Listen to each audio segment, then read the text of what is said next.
welcome to Blank Pages, the podcast, a podcast for people who appreciate the new beginnings of a clean slate, but strive for the courage, willingness, curiosity, and creativity available only on the blank pages of new possibilities. The potential to move beyond, move forward, where people are willing to make new decisions from a fresh perspective and are ready to write in a much better way. The world is waiting, and nothing listens better than a blank piece of paper.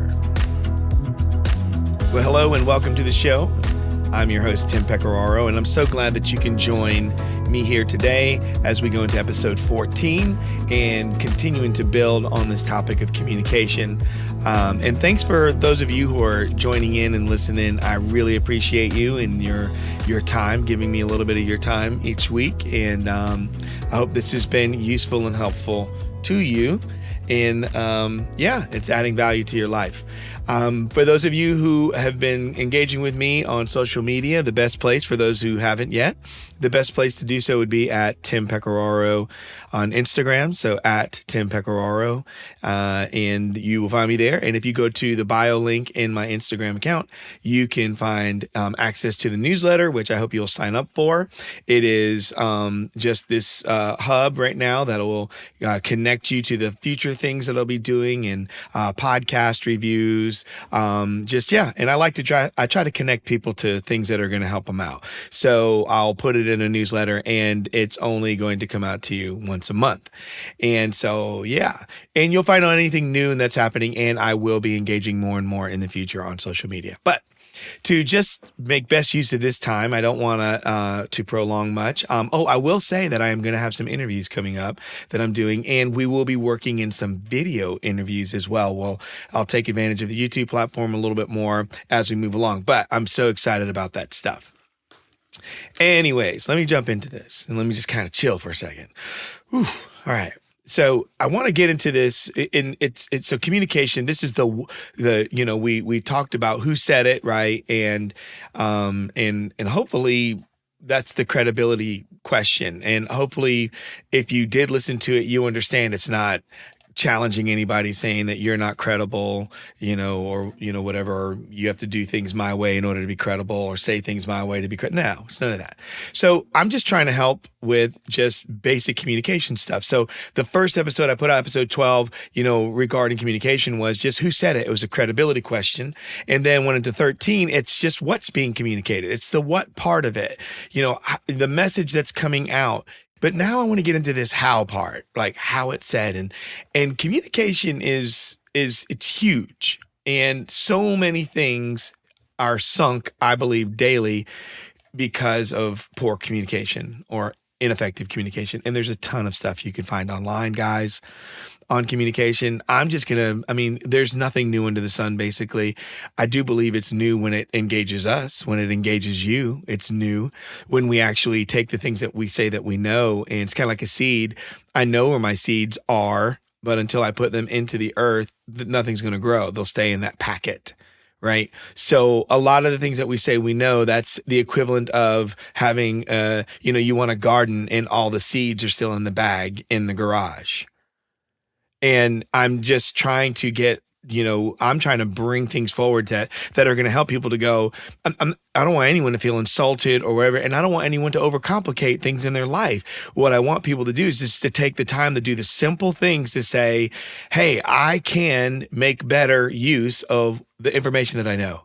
I can take my knowledge, turn it into understanding, and then wisdom will have a tool to work with. That's that understanding. And then I can find myself onto bigger and better things, and seeing much better probability for a better outcome because of my initial positioning and how I do things and how I look at my packet of seed that I know that I have that's sitting in the garage. So if I want the garden, I got to plant the seed. Now we can get into this how thing, how we're going to connect, right? Because how do people connect? What are the 4 levels that people connect with? There's the visual, there's the intellectual, there's emotional, and then there's verbal, right? So I'm just going to cover those 4 things, and then I'm going to get into the power 4 that I want you to say, all right, I can do this.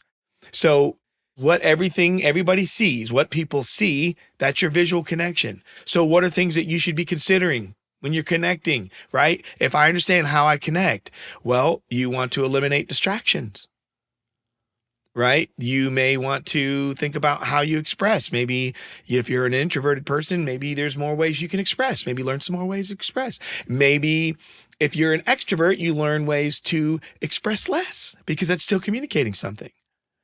What if you show that there's a sense of value when you're communicating visually? People can see that you lean in when they're talking.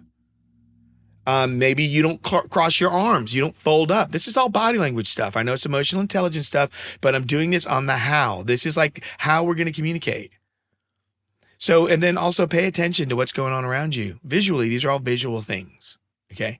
Now, what else will help is when you understand that what people understand, this is going to help with connecting, that this is the intellectual side. It's important for you to know. Remember, we talked about if you want credibility, know your topic. So this is important. It's vital for you to not only just know your topic, but to know yourself. Right? So if you know your topic and you don't pay attention to yourself, let's just say it's a political thing and you know your topic, it's in around some law and someone is misquoting a law, and now you bring politics and a law that someone's misquoting, and your Enneagram is on the rules side of things and you're just right up on that, and but you're not paying attention to yourself because you know yourself, but once again, you don't know yourself because you leave yourself in that packet of seeds instead of getting yourself in the garden and growing what's in yourself, like getting that to grow out. So because of it, you're not paying attention to it, and you get into that fiery topic of that conversation, and maybe it heats up so much that things get broken, like relationships get broken, things get hurt. And so don't just know the subject. It's equally vital that you know yourself. And when when you want to be good at communication, you have to also just be okay with being you. You got to know that this is who you are and this is how you show up. It's okay to understand that there's only certain things. You don't have to have answers for everything, because you just need to be cool with the fact that you know what you can do and you know what you can't do. And so what you want to do is look for that area that, you feel the most comfortable at in there, and stay in that space. So that's your connecting intellectually, right? But then when you connect with people, there's going to be this feeling side, right? So this is that emotional, right? First one was visual. Then you have this intellectual thing. Now this emotional side of connecting. So that is like what's in you. If it's positive or negative, it doesn't matter. It's still, it's in you and it's going to come out. You have to understand, it's kind of like tough times. What happens in adversity is adversity will reveal who you truly are and not who you say that you are. So when you get squeezed, what comes out is your essence of self. What comes out is what you understand about emotional intelligence. What comes out is, and I'm talking about circumstances where there's overwhelm, when maybe someone is grieving or whatever, and I know things come out. I'm not talking about moderating everything down like that. I'm just talking about just being aware that when a person raises their voice slightly at you, that you don't just meet and mirror that behavior and just shoot out with it. You've got to get to that point where you are aware of yourself. You've got to know what's in your packet. And when adversity hits you, you have to understand that what's in me is actually going to come out. And if you don't pay attention to that, it's going to manifest, it's going to come across, it's going to impact the way other people are going to react to you. People are going to hear the things that you say, but I'm going to tell you right now, they're going to feel your presence. They're going to feel when you walk in the room. They're going to feel if you have that negative, bad attitude posture. It's either or. They're going to feel your vibe of good things. So it's either going to connect people and you're going to win them, or it's going to cause people to go away from you. You're going to lose opportunity. Okay? So, and to be honest with you, your attitude is going to be everything. And the reality is your attitude will overpower anything that you say. Whatever your attitude is demonstrating will bypass. Like, I hear people all the time, I'm 1,000% with you. And I'm like, first of all, no one needs 1,000. You're a human. You can only do 100. Okay. Now there's something that could become the extra on top of that 100, but it's still one person. drawing from what's in that person's container, even if it's influenced by external voices, it still has to rise up and come out of them. It has to be in them in order to come out of them. So even being all in, when people say that they're all in, it should be proven by an action. Okay. So also verbally, right? It's what people are going to hear. They're going to connect with you. So we have that visual, we have the intellectual, emotional, now verbal. So what we say and how we say things, it's going to really have an impact on people. People are going to respond to the words that you use. You know, we throw words around. I hear people talk about stuff and not understand what it means, where I hear a lot of younger people using terms like I'm triggered, and it could be and it's down to these tiny little things and I'm like, and it's almost like taking away the impact or potency of what it really means to understand what a trigger is. Now, of course, a trigger can go all the way down to the slightest little tiny thing. I understand that. But when they're tossing it around and they're just making a part of vernacular and daily vocabulary, now becomes a part of a slang, it's also minimizing the impact of those people who are really dealing with something. So words matter and words carry weight. And we got to get back to reclaiming our words. We're too busy looking for new things to say as well. Right. And trying to say new, it's almost like we're bored with saying the thing that means the thing that we need to say. So we feel like it's a better way for me to say it. No, it's just another way for us typically to maybe convince people of something that we believe. I just believe there's so many simple things around us. If we would grab a hold of them and stick to them, we could put them to use. We could use them better. So the words you speak, the words you choose to use, the way you say it. For instance, hey, you have a very, very bad attitude. And we just talked about how attitude is so important. Or I could say this, hey, can we talk? Lately, your disposition, it's different, right? So that is going to get a different response. Like, what word choice are you using? What are you saying? Now, and once again, that is if your goal is to see things improve or get better. If you don't care and you're just one of those people that just want to throw words around, well, I hope, I don't know what's going to happen, but I hope things somehow end up working out for you, because that is not going to work long term. It may work for you in whatever state you might be in at the moment, but long term, that's not going to keep people around you, especially when your word has to win, or what you say, it has to win. If you don't choose your words right, you can sink your own business deal. You could be working on a deal, you put the wrong terms in. So many things. It's because we're not thinking about what we're saying, and we're not connecting around what we're saying. We're not getting agreement around what we're saying. What we're doing is we're alluding to the point where so many people are so confused. They're not really sure what we're saying. So they ask the question, well, did you mean this, or did you really mean that? You can make a basic straight statement, and still people, because of the way communication is nowadays, people can literally say something and go, oh, well, you misheard me. And you could have it on video and it's the literal words somebody used, and they could say you're taking that out of context. People just don't know how to own up and just say, yes, I said that, I was wrong. And that's that.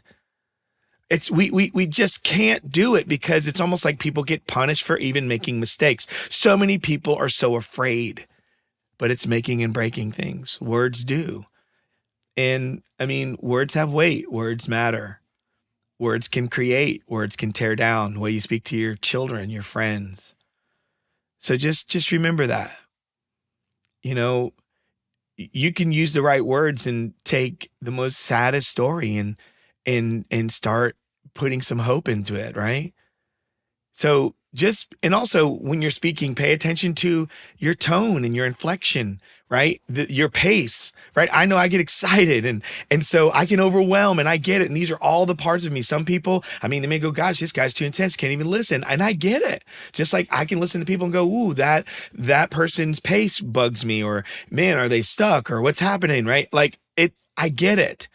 And in those cases, I train myself to adapt so I can listen and receive from other people who are not like me. And I love it.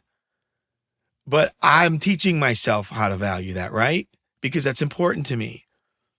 But you can make or break things with your words.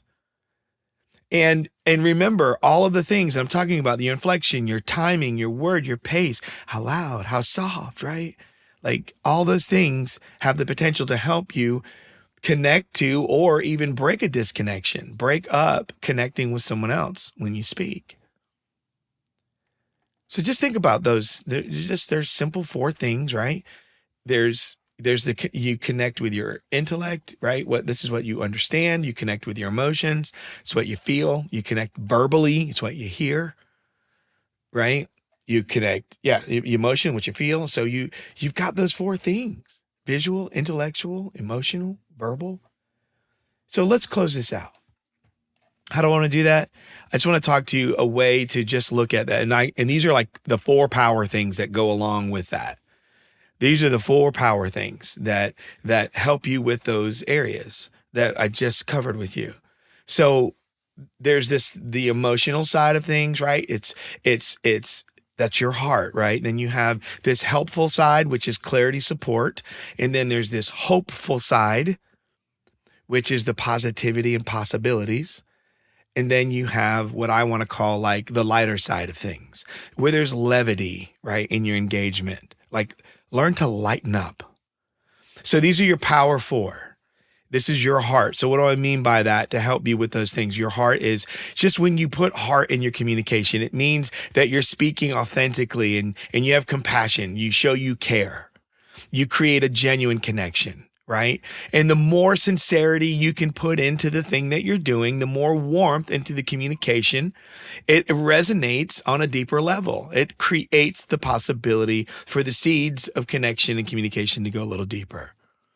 So your first one there is the heart thing, right? That's what I want. Now it's the help. So as the heart is your emotional connection, the help part is getting the clarity and support.